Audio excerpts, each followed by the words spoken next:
গতকাল উদ্বোধন হয়ে গেল দীঘার জগন্নাথ মন্দির। মমতা বন্দ্যোপাধ্যায়ের স্বপ্নের প্রজেক্ট দীঘার জগন্নাথ মন্দির উদ্বোধনী অনুষ্ঠানে উপস্থিত ছিলেন বহু নেতা মন্ত্রী থেকে শুরু করে বহু তারকাও। তবে বিজেপি নেতা দক্ষ সংগঠক সুবক্তা দিলীপ ঘোষের উপস্থিতি ও মমতা বন্দ্যোপাধ্যায়ের পাশে বসে নিজেদের মধ্যে কথা আদান প্রদানেই হয়েছে যতকাল। রাজ্য রাজনীতি উথাল পাথাল। বিজেপির একাংশের দাবি দিলীপ ঘোষ খুব শীঘ্রই তৃণমূলে যাচ্ছেন, আবার দিলীপ অনুগামীরা হতাশাগ্রস্ত। যদিও দিলীপ ঘোষ প্রেস কনফারেন্সে ক্লিয়ার করেছেন বিষয়টি। তিনি বলেছেন এটা শুধুমাত্র সৌজন্য সাক্ষাৎ। দিলীপ ঘোষ এই রকম রাজনীতি করে না। কেউ আমন্ত্রণ জানালে দলমত নির্বিশেষে আমন্ত্রণ রক্ষা করতে জানে।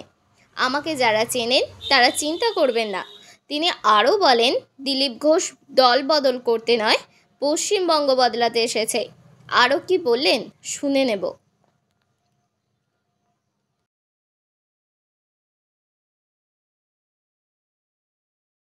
হ্যাঁ, নমস্কার। ওনাদের তো সবচেয়ে বেশি পুণ্য কামালেন, আপনি তো পরিশ্রম করলেন খালি। পুণ্য তো ওনাদের নাম তো ওনাদের আছে। আচ্ছা, কিন্তু আমার ডিএম তো খুব কাজ করছে, ডিএমএসপি এবং ওই যে শ্মশান আছে ও খুব ডিএমএ রিপোর্ট ডিএম করে দিয়েছে। ঠিক, খুব ভালো। ভগবান আশীর্বাদ করে। বিশ্বনাথ নাম বলছেন না আপনি, সারাদিন লাইভ চালালো। ওনাকে নিয়ে বহু রকম তর্ক বিতর্ক শুরু হয়ে গেছে। ভগবানকে তর্কের উপরেই রাখা উচিত, কিন্তু অভ্যাসবশত অনেকে বিতর্ক শুরু করেছেন। এবং মজার ব্যাপার, আমি কেন ভগবানের কাছে এসেছি তাতে অনেকের কষ্ট হয়েছে। আমি ছোটবেলা থেকে ভগবানের মন্দিরে যাই, আমি দেখি না কে মন্দির তৈরি করেছে, আমি ভগবানকেই দেখি। আর এটা আমরা জানি যে মন্দির যেই তৈরি করুক ভগবান সবার হয়। কালীঘাটের মন্দির তৈরি করেছে কেউ জানে না, বা তারকেশ্বরের মন্দির কে তৈরি করেছে আমরা জানি না, কিন্তু ভগবানকে দর্শন করতে যাই তখন ভুলে যায়। রাম মন্দির কে তৈরি করেছে সেটাও লোকে ভুলে যাবে, কিন্তু রামকে মনে রাখবে। আমি এসেছি। পশ্চিমবাংলায় সবকিছু তো রাজনীতি হয়, হয়েওছে, কিন্তু আমার খুব মজা লাগছে। আমার পার্টির কিছু লোক খুব কষ্ট পেয়েছেন, যে পার্টির কর্মীরা কষ্ট পেয়েছেন, হতাশায় ভুগছেন, কেউ কেউ ভাবছে সুসাইড করবে কিনা। আমি বলছি বিজেপি করতে গেলে হতাশায় ভুগবেন না, চোখের জল ফেলবেন না, কারণ আমরা পার্টি দাঁড় করিয়েছি রক্ত দিয়ে আর ঘাম দিয়ে। যেন বিজেপির কর্মীরা পেছনে তাকায় না, ভয় পায় না, সন্দেহ করে না। যতদিন আমার মনের মধ্যে, আমাদের কর্মীদের মধ্যে সন্দেহ ছিল না, বিভেদ ছিল না, পার্টি এগিয়েছে। যেদিন থেকে এই ধরনের অপসংস্কৃতি ঢুকেছে তখন থেকে পার্টি পিছোচ্ছে। দিলীপ ঘোষ 42 বছর ধরে ঘরবাড়ি ছেড়ে সমাজের কাজ করছে, 10 বছর রাজনীতি করছে। দিলীপ ঘোষের দিকে আঙুল তোলার হিম্মত কারো নেই, না পক্ষে না বিপক্ষে। যে কোনো ধরনের আমি চ্যালেঞ্জ করছি। যাদেরকে আমি নিয়ে এসে নেতা বানিয়েছি, যারা বিজেপি দেশে করে খাচ্ছে, তাদেরই বেশি পেট ব্যথা হচ্ছে। যাদেরকে আমি নিয়ে এসে নেতা করেছি তারা খুব চিন্তিত ভবিষ্যৎ নিয়ে। পার্টির উপরে ভরসা রাখুন, চিন্তা করার কোনো দরকার নেই। আর দিলীপ ঘোষ পার্টি ছাড়বে কিনা, কোথায় যাবে, অনেকে দুশ্চিন্তাগ্রস্ত, অনেকে আনন্দিত। দুশ্চিন্তা করার দরকার নেই, আনন্দিত হওয়ার দরকার নেই। দিলীপ ঘোষ দরকার হলে রাজনীতি ছাড়বে, কিন্তু পার্টি ছাড়বে না, বিজেপি ছাড়বে না, এটা পরিষ্কার বলে দিচ্ছি। কিছু লোক হয়তো চাইছেন আমি পার্টি ছাড়লে জায়গাটা খালি হবে, সুবিধা হবে। সেটা হওয়ার চান্স নেই, কারণ আমাদের কাছে মিশন পশ্চিমবাংলায় যতদিন না রাজনৈতিক পরিবর্তন হচ্ছে লড়াই চলবে। আর যে আমার লক্ষ লক্ষ সাথী 10 বছর ধরে আমার সঙ্গে লড়াই করেছেন, রক্ত দিয়েছেন, ঘাম দিয়েছেন, প্রাণ দিয়েছেন, পরিবারকে রাস্তায় বসিয়ে দিয়েছেন, সেটাই আমাদের কাছে প্রেরণা। কেউ বলছে 57 জন শহীদ হয়েছে, তারা ভাবছেন যে 21 সালে বোধহয় বিজেপি তৈরি হয়েছে। তা হয়নি। 257 জন শহীদ হয়েছে, রাজনৈতিক শহীদ। সেই শহীদ ভুলিনি, কারণ আমার সময় তারা প্রাণ দিয়েছেন। তার ফলে 77 সিট জিতেছিলাম। আজকে 1 ডজন এমএলএ আমাদের ছেড়ে চলে গেছে, এমপি চলে যাচ্ছে, পঞ্চায়েত, জেলা পরিষদ, সমিতি চলে যাচ্ছে। কিন্তু আমি বলছি আমাদের বিচারধারা, আমাদের রাস্তা ঠিক আছে, ঘাবড়াবেন না, ভয় পাবেন না। বিজেপি ভয় পায় না বলে ভারতবর্ষে পরিবর্তন করতে পেরেছে। আমরা সেই পার্টির সংস্কৃতি মানি যে পার্টির প্রধানমন্ত্রী অটল বিহারী বাজপেয়ী কালীঘাটে গিয়ে মমতা ব্যানার্জির মায়ের পায়ে হাত দিয়ে প্রণাম করেছিলেন। আমরা সেই সংস্কৃতির লোক। মমতা ব্যানার্জি তখন আমাদের সঙ্গে ছিলেন, আর অন্যদিকে চলে গেছেন, শত্রু হয়ে গেছেন, এটা আমি মনে করি না। রাজনীতি আমার কোনো শত্রু নাই, আমি সবাইকে মিত্র করার চেষ্টা করি। আর মিত্র করেছে বলে ভারতীয় জনতা পার্টি এত বড় হয়েছে। অন্য পার্টির বহু নেতা এসে পার্টিতে নেতৃত্ব করছেন।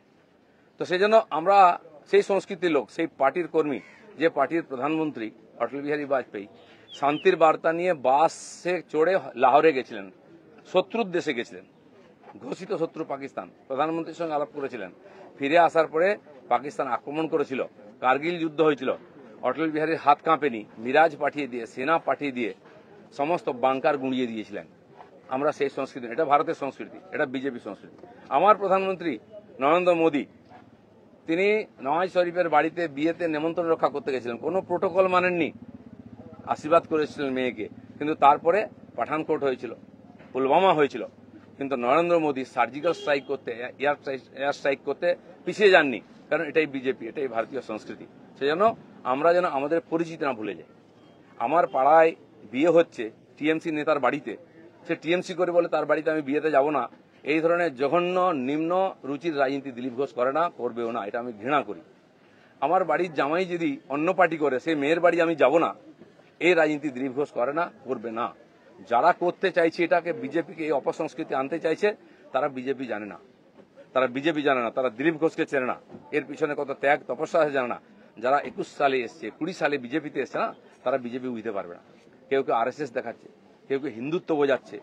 দিলীপ ঘোষকে হিন্দুত্ব বোঝাবেন না। আমার কাটলে গায়ে হিন্দুর রক্ত বেরোবে, বিজেপির রক্ত বেরোবে। বাকিদের গায়ে কি রক্ত আছে আমি জানি না, কারণ বহু জায়গায় ঘুরে এসছেন তারা। কে বড় বড় কথা কারা বলছে? যারা মমতা ব্যানার্জি আঁচলের তলায় থেকে নেতা হয়েছে।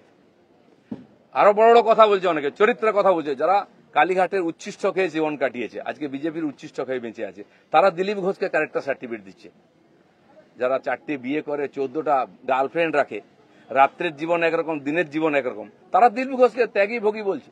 আহাম্মক, রাস্তায় দাঁড়িয়ে বলো লোকে কি বলবে। দিলীপ ঘোষ আজকেও রাস্তায় দাঁড়িয়ে আছে, কালো দাঁড়িয়েছিল, আগামী দিনেও থাকবে। মানুষ জানে দিলীপ ঘোষ কি করেছে, দিলীপ ঘোষ কি। আমার মন আর মুখ এক। আমি পর্দার আড়ালে কথা বলি না, কোন নেতার সঙ্গে বন্ধ ঘরে মিশি না, আমি সে যেই নেতা হোক। আমি চৌরাস্তায় দাঁড়িয়ে কথা বলি, ক্যামেরার সামনে কথা বলি। এটা দিলীপ ঘোষ, তাতে যদি কারো কষ্ট আমার কিছু করার নেই। দিলীপ ঘোষের মিশন ঠিক আছে, দিলীপ ঘোষ পাল্টাবে না, তার নীতি পাল্টাবে না। দিলীপ ঘোষ বাংলায় পাল্টাতে এসছে, অর্ধেকটা হয়ে গেছে। যারা কোনোদিন পার্টির জন্য কন্ট্রিবিউশন করেননি, তারা বুঝবেন না বিজেপি কি, দিলীপ ঘোষ কি। সেই জন্য কষ্ট পাওয়ার কোনো কারণ নেই। দিলীপ ঘোষ আছে, দিলীপ ঘোষ থাকবে যতদিন পার্টির প্রয়োজন হবে। যে কর্মীরা আবেগে ভাসছেন, আবেগে ভাসার সময় নয়। যদি সত্যি সংকট আছে, লড়াই করুন। আর বিজেপির কর্মীদের উপর আক্রমণ, হিন্দুর উপর আক্রমণ ভারতবর্ষে প্রথমবার হয়েছে। আজ যারা বড় বড় কথা বলছেন, তারা হিন্দুর জন্য কতটা লড়াই করেছেন, কি ত্যাগ করেছেন। 4 পয়সার ত্যাগ নেই, বিজেপিতে কামাতে এসছেন, কামানো কমে যাচ্ছে। আমি দোকান সাজিয়ে দিয়েছিলাম 77টা এমএলএ দিয়ে, 1 ডজন এমএলএ আজকে নাই কেন? এমপি কোথায় গেল? জেলা পরিষদ সমিতি প্রধান চলে যাচ্ছে কেন? জবাব কে দেবে? 21-এর পর থেকে বিজেপি নামছে। 19 সালে বিজেপি 41% ভোট পেয়েছিল, এবং আজ অনেক নেতা আমাদের পার্টিতে তার বিরুদ্ধে লড়াই করে আমরা পার্টিকে বাড়িয়েছিলাম। অনেকে প্রশ্ন করছেন, 41% ভোট আর 121টা বিধানসভায় আমরা লিড নিয়েছিলাম। 5 বছর পরে 24 সালের ইলেকশনে সেই ভোট 39% নেমেছে, আর 91টা বিধানসভায় আমরা লিড পেয়েছি। পার্টি এগোচ্ছে না পিছোচ্ছে? আমরা হার জিততে ভুলে গেছি 21 সালের পরে। প্রশ্ন করুন, পাবলিক প্রশ্ন করছে। দিলীপ ঘোষের এটাই প্রশ্ন আছে। যারা আমাকে প্রশ্ন করছেন, আমি তাদের দিকে প্রশ্ন করছি। আপনারা তো নীতি শেখাচ্ছেন, রাজনীতি শেখাচ্ছেন, হিন্দুত্ব শেখাচ্ছেন, কি দিয়েছেন সমাজকে? কেন পার্টি নেমে গেছে? 250 লোকের প্রাণের বিনিময়ে যে পার্টি দাঁড় করিয়েছিলাম, সে পার্টি কোথায় আজকে? কেন হারছি আমরা? কেন লোকে ছিচিৎকার করছে? আর এই দালালরা যেদিন থেকে পার্টিতে এসছে, বিজেপির গন্ধও চলে গেছে, বিজেপির স্বাদও চলে গেছে। লোক বিজেপির ভরসা করতে পারছে না। তাই ভরসা ফিরিয়ে আনার জন্য লড়াই করুন, নাটক করবেন না। রক্ত দিয়েছি আমরা, ঘাম দিয়েছি, তারপরে মানুষের বিশ্বাস জিতেছি, মানুষের আশীর্বাদ জিতেছি। দিলীপ ঘোষের তো লড়াই জারি আছে। আপনারা ঠিক করুন কে কোন পার্টি থেকে লড়াই করবেন। দিলীপ ঘোষ পার্টি পাল্টাতে আসেনি, পশ্চিমবাংলাকে পাল্টাতে এসেছে। ধন্যবাদ সবাইকে। মমতা ব্যানার্জি জিন্দাবাদ, জিন্দাবাদ, জিন্দাবাদ। বাংলার মুক্তিযুদ্ধ মমতা ব্যানার্জি জিন্দাবাদ, জিন্দাবাদ, জিন্দাবাদ। মমতা ব্যানার্জির নেতৃত্বে আমাদের সংগ্রাম চলছে, চলবে। মমতা ব্যানার্জি জিন্দাবাদ, জিন্দাবাদ, জিন্দাবাদ। দিলীপ ঘোষকে স্বাগতম, স্বাগতম, স্বাগতম। তৃণমূল কংগ্রেসে দিলীপ ঘোষকে স্বাগতম, স্বাগতম, স্বাগতম। দিলীপ ঘোষ স্বাগতম, স্বাগতম, স্বাগতম। তৃণমূল কংগ্রেসে দিলীপ ঘোষকে স্বাগতম, স্বাগতম, স্বাগতম। মমতা ব্যানার্জি জিন্দাবাদ, জিন্দাবাদ, জিন্দাবাদ। মমতা ব্যানার্জির নেতৃত্বে আমাদের সংগ্রাম চলছে, চলবে। মমতা ব্যানার্জি জিন্দাবাদ, জিন্দাবাদ, জিন্দাবাদ। বাংলার মুক্তি সূর্য মমতা বন্দ্যোপাধ্যায় জিন্দাবাদ, জিন্দাবাদ, জিন্দাবাদ। মমতা বন্দ্যোপাধ্যায়ের নেতৃত্বে আমাদের সংগ্রাম চলছে, চলবে। দিলীপ ঘোষ স্বাগতম, স্বাগতম, স্বাগতম। তৃণমূল কংগ্রেসের দিলীপ ঘোষ স্বাগতম, স্বাগতম, স্বাগতম।